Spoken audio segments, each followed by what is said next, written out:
2025-এর এই পৃথিবীতেও কোনো সুনির্দিষ্ট লক্ষ্য ছাড়া, কোনো একটা অ্যাচিভমেন্ট ছাড়া এভাবে এই ভোরবেলায় উঠে মসজিদে চলে যাওয়া, এটা কি সম্ভব? আমার মধ্যে কৌতূহল জাগ্রত হলো। কেন এরা মসজিদে যায়? মুসলমানরা কি পায়? আমাকে কেউ পয়সা না দিলে আমি কোথাও যাব না, আমার কোনো স্বার্থ না থাকলে আমি কোথাও যাব না, বাট এরা যে প্রতিদিন এভাবে যাচ্ছে, কেন যাচ্ছে? তখন আমি মসজিদে গেলাম। নিউজিল্যান্ডের একটা সিটিতে একজন মাওরি, নিউজিল্যান্ডের আদিবাসী যারা আমরা চিনি তাদেরকে, একজন মাওরি যুবক অনুষ্ঠান শেষে আমার সাথে দেখা করলেন, খাওয়া দাওয়া করলেন। তো যুবকের সাথে পরিচয় হলাম এবং জিজ্ঞেস করলাম যে মুসলমানদের মসজিদে প্রোগ্রাম শেষে একজন সাদা চামড়ার টকবগে তরুণ তিনি আসলেন, কি আসল বিষয়? তো আয়োজকরা আমাকে জানালেন তিনি নতুন মুসলমান হয়েছে। আমি কৌতূহলী হয়ে সেই তরুণকে জিজ্ঞাসা করলাম, তোমার ইসলামে আসার কারণটা কি? আমাদের মুসলমানদের যে আর্থিক দুরবস্থা, আমরা যেভাবে পিছিয়ে আছি পৃথিবীতে নানা দিক থেকে, উন্নত দেশের একজন নাগরিক হিসাবে, টকবগে তরুণ হিসাবে তোমার তো ইসলামে আসার কথা না। ইসলামে আসার কারণ কি? কি দেখে তুমি ইসলামে এসেছো? দীর্ঘ আলাপচারিতা তার সাথে হলো, দীর্ঘ আলোচনা হলো। একটা পর্যায়ে তাকে জিজ্ঞাসা করলাম যে তোমার ইসলামে আসার আগে আর ইসলামে আসার পরে এই দুই জীবনের ভিতরে কোনো পার্থক্য অনুভব করছো কিনা, ফিল করছো কিনা? তখন সে যুবক, যার নতুন নাম রেখেছে সে তৌফিক, আর তার পুরাতন নাম সম্ভবত তানি, সে আমাকে বলল যে ইসলাম গ্রহণ করার আগে আমার জীবনের আসলে কোনো লক্ষ্য খুঁজে পেতাম না। ইসলাম গ্রহণ করার পর এখন জীবনের লক্ষ্য তো অনেক পরের কথা, প্রতিটি স্টেপ, প্রতিটি পা ফেলার আগে আমি জানি আমি কেন এই পা ফেলছি। একদম ক্রিস্টাল ক্লিয়ার আমার লক্ষ্য এবং উদ্দেশ্য পরিষ্কার, যার ফলে আমি জীবনের মানে খুঁজে পেয়েছি। এর আগে আমি পড়াশোনা করব, আমি তরুণ মানুষ, আমার ক্যারিয়ারকে ভালো একটা জায়গায় নিয়ে যাব, আমি পৃথিবীতে অনেক কিছু করব, অনেক টাকা পয়সা কামাই করব, অনেক বড় উদ্যোক্তা হব, অনেক বড় চাকরি হব, অনেক কিছু হব। বাট আফটার দ্যাট, সব কিছুর শেষে আসলে কি হবে? আমি অনেক টাকা পয়সা মালিক হলাম, পৃথিবীর সবচেয়ে বড় পয়সাওয়ালা হয়ে গেলাম, তো আমার তো একসময় মরতে হবে। যখন মরে যাব সব থেকে যাবে, আমি চলে যাব। তাহলে আমার এত সব আয়োজন, এত সব চেষ্টার মিনিংটা কি দাঁড়ালো?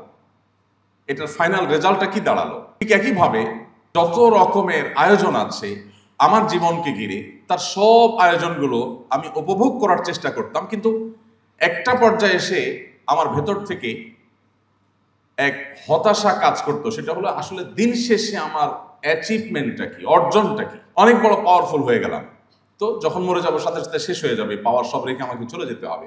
তাহলে খুবই সামান্য এবং লিমিটেড একটা টাইমের জন্য এত কিছু করে আসলে লাভটা কি হলো? আমরা জীবনে চেষ্টা করি যতটা ভোগ করি তার চাইতে কম সময়ে।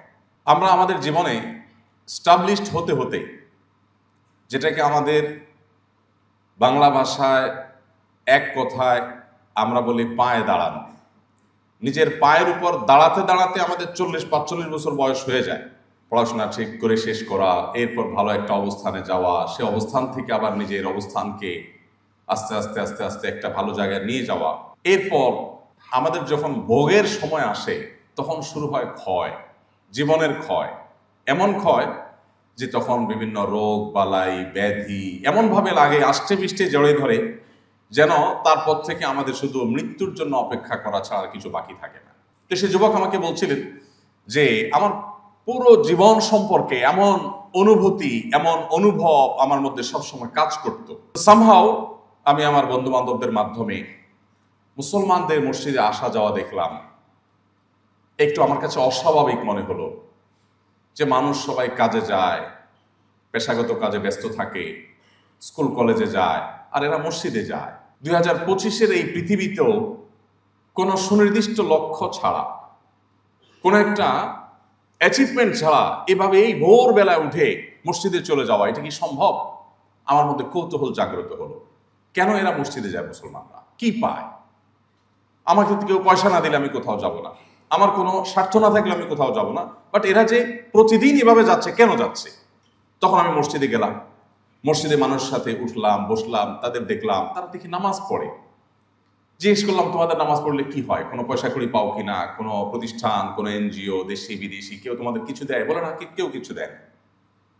তো এটা কোনো কথা? কোনো টাকা নাই, পয়সা নাই, তুমি 5 বার দৈনিক মসজিদে যাচ্ছ, ঘুমটুম বাদ দিয়ে, এরপর নামাজ কালাম করছো, তোমাদের প্রাপ্তিটা কি আসলে, কেন এসব করো? তো যুবক অনেক দীর্ঘ আলোচনার একটা পর্যায়ে বলল যে এরপর আমি কনভিন্সড হলাম যে এরা একটা অদৃশ্য সুখ পায় যেটা আমি পাই না। তো আমি তাদেরকে বললাম, তাহলে আমাকে মুসলমান বানাও। মুসলমান হলাম। যুবক বলল যে এখন জীবনের লক্ষ্য তো অনেক পরের ব্যাপার, আমি ঘর থেকে বের হয়েছি পড়াশোনা করার জন্য, আমার কলেজে যাচ্ছি, তখনও আমার কাছে একটা সুনির্দিষ্ট লক্ষ্য সামনে আছে। আমি কেন কলেজে যাচ্ছি, কেন আমি ভার্সিটিতে যাচ্ছি, কেন আমি পড়াশোনা করছি, এই পড়াশোনা করে আমার অ্যাচিভমেন্টটা কি হবে, আমি উত্তর জানি। তোমাকে আমি এখন বলতে পারবো আমার প্রাপ্তিটা কি। আমি মানুষের সেবা করব, আমি অনেক বড় উদ্যোক্তা হব, মানবতার অনেক বড় সংকট সমাধানের পথে আমি অগ্রসর হব। বাট এগুলো সবগুলো করার পর আমার একটা বড় প্রাপ্তির জায়গা আছে, যে আমি আমার আল্লাহর কাছ থেকে রিওয়ার্ড পাবো, পুরস্কার পাবো। এমনকি আমার যে লক্ষ্য, আমার যে গোল, সেটাতে যদি আমি সাকসেস নাও হই, তারপর আমার হারাবার কিচ্ছু নেই। এটা আমার কাছে একেবারে পরিষ্কার। আমি বিশেষ করে স্কুল লেভেলের ছাত্রদের মধ্যে বলি, আমাদের অনেক তরুণ আছেন যারা অনেক পড়াশোনা করেন। কেন করেন? অনেকের উদ্দেশ্য, বিশেষ করে এসএসসি এইচএসসি এইসব লেভেলে বা আর একটু নিচে থাকলে তখন ইয়াংদের মধ্যে এই প্রবণতাটা থাকে। অনেকের উদ্দেশ্য থাকে যে অনেক পড়ালেখা করছি, পাশে পাশে আন্টিকে দেখায় দেওয়ার জন্য। উদ্দেশ্য কি? পাশে পাশে আন্টিকে একটু দেখায় দেওয়া। কেন? কারণ আন্টিটা সারাদিন আমার মায়ের কাছে এসে তার ছেলের গল্প শোনায়, তার মেয়ের গল্প শোনায়। এগুলো শুনতে শুনতে কানটা ঝালা ফালা, আমি কিছু জবাব দিতে পারছি না। এইবার এক্সামের পর আমি তাকে একটা জবাব দিতে চাই। এই জন্য যুবক অনেক পড়ে, অনেক কষ্ট করে। কেউ হয়তো পাশে পাশে আন্টি অত দূরে যায় না, মা বাপকে দেখাইতে চায়, ভাইকে দেখাতে চায়, সোসাইটিকে দেখাতে চায়, সামহাও কাউকে না কাউকে সে দেখাইতে চায়। এই যুবক সে যদি পাশে পাশে আন্টিকে দেখাইতে পারে তো ভালো, ফলাফল কাঙ্ক্ষিত হয়েছে, খুব ভালো রেজাল্ট করেছে, ফাইন। যদি না পারে, কি বলেন, পাশে পাশে আন্টিকে দেখাতে চেয়েছে, সে কিন্তু দেখাতে আর পারলো না, ফলাফলটা সেভাবে হলো না, তাহলে তার এই দুঃখ রাখার কোনো জায়গা আছে? কোনো জায়গা নেই। সে ডিপ্রেসড হয়ে যায়। এর বিপরীতে ওই যে তৌফিক যুবক যে বলছে, তার কথার সূত্র ধরে যদি বলি, তাহলে সেক্ষেত্রে একজন মুসলিম যুবক যে আসলে সত্যিকারের মুসলিম হতে পেরেছে, যে আল্লাহ এবং তার রাসূলের পরিচয় লাভ করেছে, যে কোরআন এবং সুন্নাহকে তার জীবনে গাইডলাইন হিসাবে গ্রহণ করেছে, সে পড়াশোনা করে। কেন? ওই নতুন মুসলমান নিউজিল্যান্ডি তরুণ, তার ভাষ্যমতে একজন মুসলিম তরুণ তিনি পড়াশোনা করেন এই জন্য যে তিনি পড়াশোনা করে ভালো একটা জায়গায় যাবেন, যে মানুষের সেবা করবেন তাতে আল্লাহ তাআলা খুশি হবেন, আল্লাহ খুশি হয়ে তাকে পুরস্কার দিবেন এবং আল্লাহ তাআলা তাকে জান্নাত দিবেন। এই যুবক যদি সে তার কাঙ্ক্ষিত লক্ষ্যে যেতে নাও পারে,